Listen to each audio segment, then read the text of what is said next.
Movie starting లో loss Vegas సిటీలో ప్రజలు భయంతో పరుగులు తీస్తూ ఉంటారు. ఎందుకంటే సిటీలో జోంబీస్ అటాక్ చేసి గందరగోళం సృష్టిస్తూ ఉంటారు. ఇంకోవైపు లాస్ వేగాస్ లో నివసిస్తున్న మోలీ నిక్ కార్లో విమానంలో ప్రయాణించడానికి రిమోట్ ఎయిర్ ఫీల్డ్ లో కొంతమంది స్నేహితులని కలవడానికి వెళ్తున్నారు. అయితే అక్కడ ఈ జోంబీ వైరస్ ఇంకా స్ప్రెడ్ అవ్వలేదు. వాళ్ళు కార్లో ప్రయాణిస్తున్న సమయంలో మోలీ ఆరోగ్యం పాడవుతుంది. ఆమె వాంతి చేసుకుంటుంది. కాబట్టి నిక్ కార్ ఆపేస్తాడు. అయితే వాళ్ళ కార్ టైర్ మట్టిలో ఇరుక్కుపోతుంది. నిక్ నీ వల్లనే ఇలా జరిగిందని మోలీని బ్లేమ్ చేస్తాడు. ఇద్దరూ ఆ విషయంలో గొడవపడుతూ ఉండగా సిటీ వైపు నుంచి ఒక వ్యక్తి నడుచుకుంటూ వస్తూ కనిపిస్తాడు. అతను కొంచెం దగ్గరకొచ్చేసరికి ఆ వ్యక్తి జోంబీ అని వాళ్ళకి అర్థమవుతుంది. నిక్ వెంటనే గన్ కోసం కార్ దగ్గరికి వెళ్తాడు. గన్ తీసుకుని వచ్చే సమయంలో అతని మొబైల్ అక్కడే పడిపోతుంది. నిక్ వెంటనే గన్ తో ఇన్ఫెక్ట్ అయిన వ్యక్తిని షూట్ చేస్తాడు. అప్పుడు ఆ జోంబీ అక్కడే పడిపోతాడు. వాళ్ళిద్దరూ అతను చనిపోయాడనుకుని హ్యాపీగా ఫీల్ అవుతారు. అయితే నిక్ సరిగ్గా షూట్ చేయకపోవడం వల్ల ఆ వ్యక్తి మళ్లీ లేచి నిలబడతాడు. ఇద్దరికీ ఉచ్చ పడిపోతుంది. నిక్ బుల్లెట్స్ అన్నీ జోంబీని షూట్ చేయడానికే ఉపయోగిస్తాడు.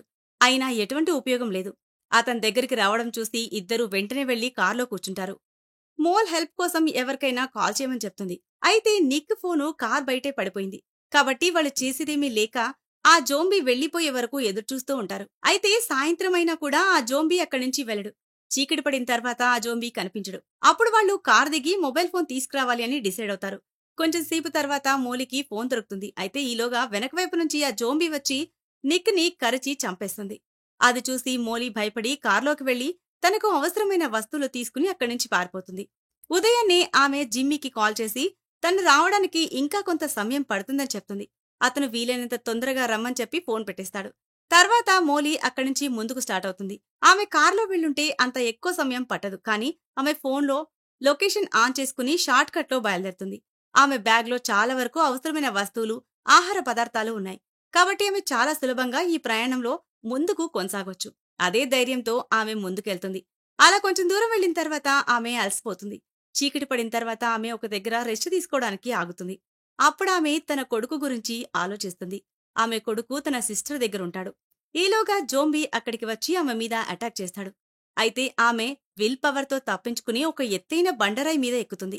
రాత్రంతా ఆమె దానిమీదే ఉంటుంది. ఎందుకంటే జోంబీ ఆ బండరాయి ఎక్కలేడు కాబట్టి. ఉదయాన్నే ఆమె లేచేసరికి జోంబీ వెళ్లిపాడనుకుంటుంది. కానీ ఆ జోంబీ వెళ్లిపోడు. అప్పటికీ అక్కడే ఆమె కోసం ఎదురుచూస్తూ ఉంటాడు. ఆమె ఒక చిన్న కర్రతో ఆ జోంబీని భయపెట్టే ప్రయత్నం చేస్తుంది. కానీ ఆ జోంబీ ఏమాత్రం భయపడ్డు. అందువల్ల ఆమె అక్కడి నుంచి పారిపోవాల్సి వస్తుంది. ఆమె తన వస్తువుల్ని తీసుకుని అక్కడి నుంచి పారిపోతూ ఉంటుంది. అయితే ఆ జోంబీ కూడా ఆమెని ఫాలో చేస్తూ వెళ్తాడు. ఆమె చాలా వేగంగా ఎయిర్ ఫీల్డ్ వైపు వెళ్తూ ఉంటుంది. కొంత దూరం వెళ్లిన తర్వాత ఆమె అలసిపోతుంది. మధ్యదారిలో ఆమెకి ఒక క్యాబిన్ కనిపిస్తుంది. ఆమె అక్కడే ఉండి కాసేపు రెస్ట్ తీసుకోవాలనుకుంటుంది. ఆమె కొంచెం సేపక్కడ రెస్ట్ తీసుకున్న తర్వాత ఆ జోంబీ అక్కడికి రావడం చూసి ఆమె బాత్రూంలో ఉన్న బాత్ టబ్బులో దాక్కుంటుంది. జోంబీకి మోలీ ఎక్కడ కనిపించకపోవడంతో ఇంకో రూంలోకి వెళ్తాడు. ఆ అవకాశాన్ని ఉపయోగించుకుని ఆమె కిటికీ నుంచి దూకి అక్కడి నుంచి పారిపోతుంది. కొంచెం దూరం వెళ్లిన తర్వాత ఆమె వెనక్కి తిరిగి చూస్తుంది. ఆ జోంబీ ఇప్పుడు కూడా ఆమెని ఫాలో చేస్తూ ఉంటాడు. ఇప్పుడు ఆమె దాన్ని చూసి భయపడటానికి బదులు చాలా ఫ్రస్ట్రేట్ అయ్యి ఇక్కడి నుంచి వెళ్లిపో అని రాయితో కొడుతుంది. అయితే అది జోంబీ కాబట్టి ఆమె చెప్పేది ఏమీ అతనికి అర్థం కాదు. కేవలం ఆమెని ఫాలో చేస్తూ వెళ్తాడు. చేసేదేమీ లేక ఆమె అతన్ని ఇగ్నోర్ చేసి ముందుకు వెళ్తూ ఉంటుంది. ఆమె తనలో తానే మాట్లాడుకుంటుంది. అలాగే ఆ జోంబీతో కూడా మాట్లాడుతుంది. అతనికి స్మాల్ అని పేరు పెడుతుంది. కానీ ఆ జోంబీకి ఇవన్నీ అర్థం కావు. రాత్రి ఆమె ఒక ఎత్తైన బండరాయి మీద ఎక్కి రెస్ట్ తీసుకుంటుంది. ఇప్పుడు కూడా ఆ జోంబీ అక్కడే ఉంటాడు. అప్పుడు ఆమె తన ఫాస్ట్ ని గుర్తు చేసుకుంటుంది. నిజానికి ఆమె ఒక క్లబ్లో డాన్సర్గా పనిచేస్తుంది. ఆమె ఉదయాన్నే మళ్లీ ప్రయాణం మొదలు పెడుతుంది. అయితే అప్పుడు మోలీ తన వైపు ఇసుక తుఫాన్ రావడం గమనిస్తుంది. ఆమె తప్పించుకోవడానికి అక్కడి నుంచి పారిపోయే ప్రయత్నం చేస్తుంది.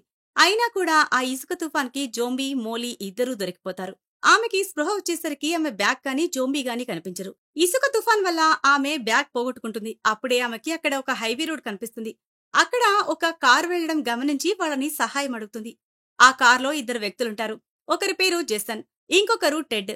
వాళ్ళు ఆమెకి హెల్ప్ చేసి వాళ్ళ కార్లో కూర్చోబెట్టుకుంటారు. ఆమెకి తాగడానికి మంచీలు కూడా ఇస్తారు. అయితే మోలీ నా బ్యాగ్ ఆ ఇసుకలో కూరుకుపోయిందని చెప్తుంది. వాళ్ళు ఆమె బ్యాగ్ వెతకడానికి వెళ్తారు. అదే సమయంలో ఆమె కారులో ఒక ఫోటో చూస్తుంది. అది చూసి ఆమెకి వాళ్ళిద్దరూ దొంగలని అర్థమవుతుంది. అంటే ఆ కార్ని వాళ్ళిద్దరూ ఎవరి దగ్గర నుంచో దొంగలించారు. ఈలోగా వాళ్ళు ఆమె బ్యాగ్ వెతికి తీసుకొస్తారు. మోలీ ఇష్టం లేకపోయినా కూడా ఆమె ఎక్కడికి వెళ్లాలో వాళ్లతో చెప్తుంది. అప్పుడు వెనుక నుంచి ఒకడు ఆమెని చంపే ప్రయత్నం చేస్తాడు. ఆమె ఏదోలాగా వాళ్ళ దగ్గర నుంచి తప్పించుకునే ప్రయత్నం చేస్తుంది. ఈలోగా అక్కడే ఉన్న ఆమె ఫ్రెండ్ అయిన జోంబీ స్మాల్ లేచి వచ్చి టెడ్ ని కొరుకుతాడు. అది చూసి జేసన్ కార్ తీసుకుని అక్కడి నుంచి పారిపోతాడు. స్మాల్ సహాయం చేయడం చూసి మోలీకి జోంబీ మీద కొంచెం ఇష్టం కలుగుతుంది. ఆమె ఆ కార్ దగ్గర పడి ఉన్న కొన్ని వస్తువులన్నీ సేకరిస్తుంది. అందులో తినడానికి, తాగడానికి చాలా ఆహార పదార్థాలు ఉంటాయి. అక్కడ ఆమెకి ఒక బోట్ కూడా దొరుకుతుంది. ఆమె వస్తువులన్నీ ఆ బోట్లో పెట్టుకుని తన ప్రయాణం కొనసాగిస్తుంది. స్మాల్ జోంబీ కూడా ఆమె వెనకాలే వెళ్తాడు. కొంచెం దూరం వెళ్లిన తర్వాత ఆమె బాగా అలసిపోతుంది. అప్పుడు ఆమె ఆ బోట్కి ఉన్న తాడుని జోంబీ మెడకు కడుతుంది. కొంచెం ముందుకు వెళ్లిన తర్వాత ఆమె జోంబీకి తన గురించి చెప్తుంది. నేను ఒక క్లబ్లో డాన్సర్గా పనిచేసేదాన్ని. నాకు చాలా చిన్న వయసులోనే పెళ్లైంది. నాకు ఒక కొడుకు కూడా ఉన్నాడు. తన పేరు జెర్సీ. బాబు నా సిస్టర్ దగ్గర ఉంటాడని చెప్తుంది. ఎందుకంటే ఆమెది చిన్న వయసు కావడం వల్ల ఆమె కొడుకు కస్టడీ తన సిస్టర్కి వెళ్ళింది. అందువల్ల తన కొడుకుని ఎక్కువగా మిస్ అవుతున్నాను అని చెప్తుంది. తర్వాత జోంబీ పిచ్చిగా వ్యవహరిస్తూ ఉంటాడు. అందువల్ల ఆమె తన మాట వింటేనే తనని తనతో పాటు ఉంచుకుంటానని చెప్తుంది. అప్పుడు ఆ జోంబీ ఆమె చెప్పిన మాటని అర్థం చేసుకుంటాడు. మోలీ చెప్పింది చేస్తాడు. అప్పుడు ఆమె తనతో పాటు జోంబీని తీసుకెళ్తుంది. ఇద్దరూ నడుచుకుంటూ హైవే చేరుకుంటారు. అక్కడ వాళ్ళకి ఒక మిలిటరీ వెహికల్ రావడం కనిపిస్తుంది. అది చూసి ఆమె స్మాల్ ని ఒక ప్లేస్ లో దాచిపెడుతుంది. తర్వాత ఆమె ఒక్కటే హైవే రోడ్డు పైకి వెళ్తుంది. ఎందుకంటే పోలీసులు జోంబీని చూడగానే షూట్ చేయాలని ఆర్డర్స్ పాస్ చేశారు. మోలీ పోలీసులతో తన దగ్గరలో ఉన్న ఎయిర్ ఫీల్డ్ కి వెళ్తున్నానని, అక్కడ తన ఫ్రెండ్స్ ఆమె కోసం ఎదురు చూస్తున్నారని చెప్తుంది. అయితే ఈలోగా స్మాల్ అక్కడికి వస్తాడు. ఆమె అతన్ని అక్కడి నుంచి వెళ్లిపోమని చెప్తుంది. ఆ జోంబీ అక్కడి నుంచి వెళ్ళడు. ఈలోగా ఒక సోల్జర్ ఆ జోంబీని షూట్ చేస్తాడు. జోంబీ అప్పుడు ఇంకా ప్రమాదకరంగా మారిపోతాడు. అది చూసి పోలీసులు భయపడి అక్కడి నుంచి పారిపోతారు. అదే సమయంలో జోంబీ ఆమె చేతికి ఉన్న ఒక వేలుని కొరికేస్తాడు. అప్పుడు ఆమె ఇన్ఫెక్షన్ సోకకుండా ఉండడానికి తన వేలుని కట్ చేసుకుంటుంది. తర్వాత ఆమె జోంబీని బోట్లో కూర్చోబెట్టి ముందుకు వెళ్తుంది. ఎందుకంటే ఇప్పుడు ఎయిర్ ఫీల్డ్ ఆమెకి కొంచెం దూరంలో కనిపిస్తూ ఉంటుంది. కానీ స్మాల్ పరిస్థితి చాలా విషమంగా ఉంటుంది. అందువల్ల అతను ఇంకా ఎక్కువ బాధపడడం చూడలేక ఆమె అతన్ని అక్కడే చంపేసి వెళ్లిపోతుంది. తర్వాత ఆమె ఎయిర్ ఫీల్డ్ కి వెళ్లి తన ఫ్రెండ్స్ ని కలుస్తుంది. ఆమె మెక్సికోకి వెళ్లక ముందే తన కొడుకుతో మాట్లాడాలి అనుకుంటుంది. అందుకోసం ఆమె తన సిస్టర్ కి కాల్ చేస్తుంది. ఆ ఫోన్ ఆమె కొడుకు రిసీవ్ చేస్తాడు. ఇక్కడ జోంబీస్ అటాక్ చేశారని, చాలా రోజుల నుంచి తను ఒంటరిగా ఉన్నానని చెప్తాడు. దాన్ని బట్టి ఆమె తన సిస్టర్ చనిపోయిందని, తన కొడుకు ఒంటరిగా ఉన్నాడని అర్థం చేసుకుంటుంది. తర్వాత ఆమె తన ఫ్రెండ్స్ తో మెక్సికో రావడం లేదని, తన కొడుకు కోసం వెనక్కి తిరిగి వెళ్తున్నానని చెప్తుంది. ఆమె ఫ్రెండ్స్ అందరూ ఆమెను వదిలేసి మెక్సికో వెళ్లిపోతారు. మోలీ కూడా తిరిగి కొడుకు దగ్గరికి వెళ్లడానికి కార్ దగ్గరికి వెళ్తుంది. ఆ కార్ కీస్ కోసం ఆమె చాలా జోంబీస్ తో ఫైట్ చేయాల్సి వస్తుంది. ఆమె ఏదోలాగా వాటితో ఫైట్ చేసి ఆ కీస్ తీసుకుని తన సిస్టర్ ఇంటికి వెళ్తుంది. ఆమె అక్కడికి వెళ్లేసరికి తన సిస్టర్, ఆమె హస్బెండ్ ఇద్దరూ చనిపోయి ఉంటారు. ఆమె కొడుకు ఒక ప్లేస్ లో దాక్కుని ఉంటాడు. అక్కడ చాలా జోంబీస్ ఉంటాయి. మోలీ ఏదోలాగా ధైర్యం చేసి జోంబీలతో ఫైట్ చేసి తన కొడుకుని కాపాడుకుంటుంది. ఈ సీన్ తోనే ఈ మూవీ ఎండ్ అవుతుంది. సో ఇది ఫ్రెండ్స్ ఇవాటి స్టోరీ. ఈ స్టోరీ కనుక మీకు నచ్చినట్లయితే మరికొన్ని ఇంట్రెస్టింగ్ స్టోరీస్ కోసం ఛానల్ ని సబ్స్క్రైబ్ చేయండి. Thanks for watching.